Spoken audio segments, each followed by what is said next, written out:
নমস্কার, আপনারা দেখছেন গ্রাউন্ড জিরো মিডিয়া। আর এখন যে খবরটার দিকে নজর রাখবো সেটা দেশের প্রধান বিচারপতি এবং প্রাক্তন শিক্ষামন্ত্রী ধর্মেন্দ্র প্রধানকে নিয়ে যে নতুন করে আলোড়ন করে গেছে সেটা নিয়ে।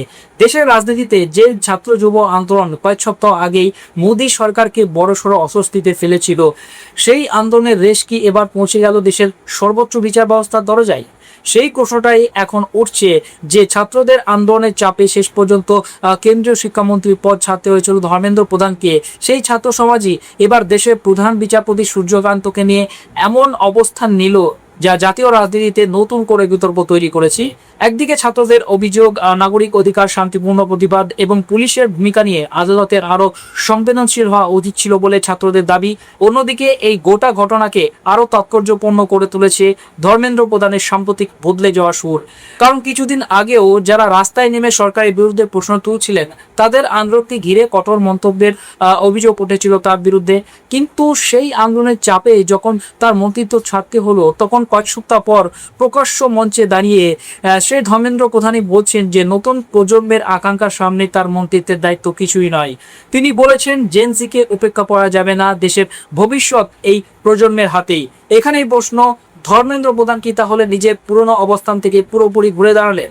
যে যুব সমাজকে একসময় সন্দেহের চোখে দেখা হচ্ছিল, সেই যুব সমাজের কাছেই এখন কি রাজনৈতিকভাবে বার্তা দেওয়ার চেষ্টা চলছে? আর ঠিক এই সময়ে ছাত্রদের আরেকটি বড় অংশ দেশের প্রধান বিচারপতিকে নিয়ে আপত্তি জানিয়ে বলছে সাংবিধানিক অধিকার এবং ন্যায় বিচারের প্রশ্নে তাদের উদ্বেগকে উপেক্ষা করা যায় না।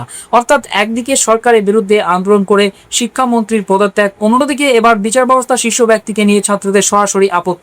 এই দুই ঘটনাকে পাশাপাশি রাখলে একটা বিষয় স্পষ্ট, দেশের ছাত্র যুব সমাজ এখন শুধু সরকারের সিদ্ধান্ত নেই প্রশ্ন তুলছে না, গণতান্ত্রিক প্রতিষ্ঠানগুলোর ভূমিকা নিয়েও নিজেদের অবস্থান প্রকাশ্যে জানাচ্ছে। যদিও সিজেপি বরাবরই কিন্তু এই নিয়ে প্রশ্ন তুলে আসছে। কারণ এই মুহূর্তে যে প্রশ্নটা সবচেয়ে বড় হয়ে সামনে আসছে সেটা হলো হায়দ্রাবাদের স্বনামধন্য নালসার আইন বিশ্ববিদ্যালয়ের ছাত্রছাত্রীরা কেন সুপ্রিম কোর্টের প্রধান বিচারপতি সূর্যকান্তকে তাদের সমাবর্তন অনুষ্ঠানে বয়কট করার ডাক দিলেন? এটা কি নিছকই কোনো ছাত্র বিপ্লব, নাকি দেশের বিচার ব্যবস্থার প্রতি তরুণ প্রজন্মের, বিশেষ করে আইনের ছাত্রদের ক্রমশ বিরূপ মনোভাব তৈরি হচ্ছে? কারণ এখানে আসল বিষয়টা হচ্ছে এই প্রতিবাদ কোনো সাধারণ রাজনৈতিক দলের বা কোনো সাধারণ বিশ্ববিদ্যালয়ের নয়। এই প্রতিবাদ দেশের সেই তরুণ প্রজন্মের যারা আগামী দিনে দেশের বিচার ব্যবস্থার হাল ধরবেন, যারা আগামী দিনের আইনজীবী, বিচারক বা নীতি নির্ধারক হবেন। হায়দ্রাবাদের নালসার যা গোটা দেশের মধ্যে অন্যতম শ্রেষ্ঠ একটি আইন বিশ্ববিদ্যালয় হিসেবে পরিচিত, সেখানকার প্রায় 450 জন শিক্ষার্থী রীতিমতো চিঠি লিখে জানিয়ে দিয়েছেন যে তারা আসন্ন সমাবর্তন অনুষ্ঠানে প্রধান বিচারপতিকে কোনোভাবেই প্রধান অতিথি হিসেবে দেখতে চান না। আর এখানে কিন্তু প্রশ্নটা উঠে যাচ্ছে, কেন এই ক্ষোভ? কেন দেশের সর্বোচ্চ বিচারপতির মতো একজন সম্মানীয় ব্যক্তিকে নিজেদের সমাবর্তনে দেখতে চাইছেন না ছাত্রছাত্রীরা, আইনের ছাত্রছাত্রীরা? এর উত্তর খুঁজতে গেলে আমাদের একটু পিছিয়ে যেতে হবে গত মাসের নিট বিতর্কের দিনগুলোতে এবং দেশের সর্বোচ্চ আদালতের একটি বিশেষ শুনানির দিকে নজর দিতে হবে। আপনারা জানেন যে নিট দুর্নীতি নিয়ে যখন দেশের যুব সমাজ পথে নেমেছিল, দিল্লির যন্ত্রমন্ত্রে যখন ছাত্রছাত্রীরা নিজেদের ভবিষ্যতের দাবিতে বিক্ষোভ দেখাচ্ছিলেন, তখন তাদের উপর পুলিশের লাঠিচার্জের ঘটনা ঘটে। এরপর যা ঘটে তা রাজনীতি এবং বিচার ব্যবস্থা সত্যি কিন্তু অভাবনীয় ছিল। গত 22শে জুলাই সুপ্রিম কোর্টে যখন এই পুলিশি লাঠিচার্জের বিরুদ্ধে স্বতঃপ্রণোদিত মামলা বা সুমোটো কগনিজেন্স নেওয়ার আবেদন জানানো হয়, তখন প্রধান বিচারপতি সূর্যকান্তের নেতৃত্বাধীন বেঞ্চ তার জরুরি ভিত্তিতে শুনতে অস্বীকার করে। যখন এক আইনজীবী পুলিশের অত্যাচারের বা পুলিশি লাঠিচার্জের ভিডিও প্রমাণ আদালতের সামনে পেশ করতে চান, তখন প্রধান বিচারপতি মৌখিকভাবে অত্যন্ত কড়া মন্তব্য করেন। তিনি বলেন এই ভিডিওগুলো দেখে আদালতের মূল্যবান সময় যেন নষ্ট করা না হয়, কারণ তাদের কাছে এই ধরনের ভিডিও দেখার মতো সময় নেই। আইনের ছাত্রছাত্রীরা মনে করছেন যে দেশের সর্বোচ্চ আদালত নাগরিকদের মৌলিক অধিকার এবং শান্তিপূর্ণ প্রতিবাদের অধিকার রক্ষার শেষ ভরসা।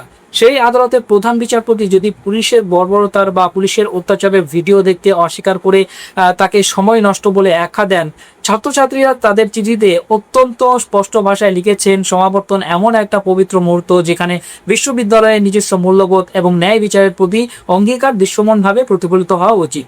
তারা মনে করছেন যে বিশিষ্ট ব্যক্তির প্রকাশ্যে করা আচরণ বিক্ষোভকারী নাগরিকদের উপর পুলিশি লাঠিচার্জের গুরুতর অভিযোগকে গুরুত্ব দেওয়া হচ্ছে না। তার হাত থেকে জীবনের অন্যতম গুরুত্বপূর্ণ একটি ডিগ্রি নেওয়াটা তাদের শিক্ষার সঙ্গে চরম বেমানি। তারা পরিষ্কার জানিয়ে দিয়েছেন তাদের এই প্রতিবাদ সুপ্রিম কোর্টের বিরুদ্ধে বা প্রধান বিচারপতি পদের বিরুদ্ধে নয়। তাদের আপত্তি হলো সমাবর্তন অনুষ্ঠানে এমন একজন ব্যক্তিকে প্রধান অতিথি করার বিরুদ্ধে, যার সাম্প্রতিক মন্তব্য তাদের শেখা মূল্যবোধের সঙ্গে খাপ খায় না।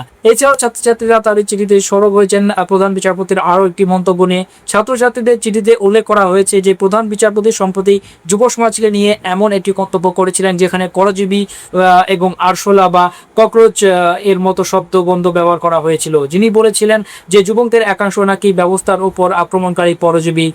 যদিও পরে প্রধান বিচারপতির তরফ থেকে একটি বিষয়টি স্পষ্ট করা হয় এবং বলা হয় যে সংবাদ মাধ্যমের একাংশ তার বক্তব্যকে বিকৃত করছে এবং তিনি শুধুমাত্র সেই সব মানুষদের উদ্দেশ্যে এই কথাগুলি বলেছিলেন যারা ভুয়ো এবং জাল ডিবির মাধ্যমে বিভিন্ন বিষয়ে যোগদান করেছেন।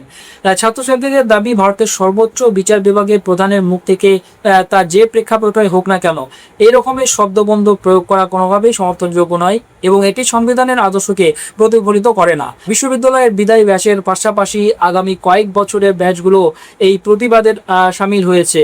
গত 23শে জুলাই এলএলবির বিদায়ী ব্যাচের 70 জন শিক্ষার্থী কর্তৃপক্ষের কাছে প্রথম আবেদনপত্র পাঠায়। আর 25 জুলাইয়ের মধ্যে 2027, 2028, 2029, 2030 এবং 2031 সালের ব্যাচের প্রায় 380 জন শিক্ষার্থী এই বিবৃতির প্রতি সংহতি প্রকাশ করেন এবং বিশ্ববিদ্যালয় প্রশাসনের কাছে পৃথক পৃথক চিঠি পাঠান। 2030 ব্যাচের শিক্ষার্থীদের চিঠিটির ভাষা ছিল অত্যন্ত তীক্ষ্ণ এবং সরাসরি। তারা প্রধান বিচারপতির সেই সময় নেই মন্তব্যটি হুবহু তুলে ধরে জানিয়েছেন যে নালসার তার ইতিহাস জুড়ে যে মূল্যবোধগুলো কে ধারণ করে এসেছে তার সঙ্গে এই ধরনের আচরণ একেবারে সামঞ্জস্যপূর্ণ নয়।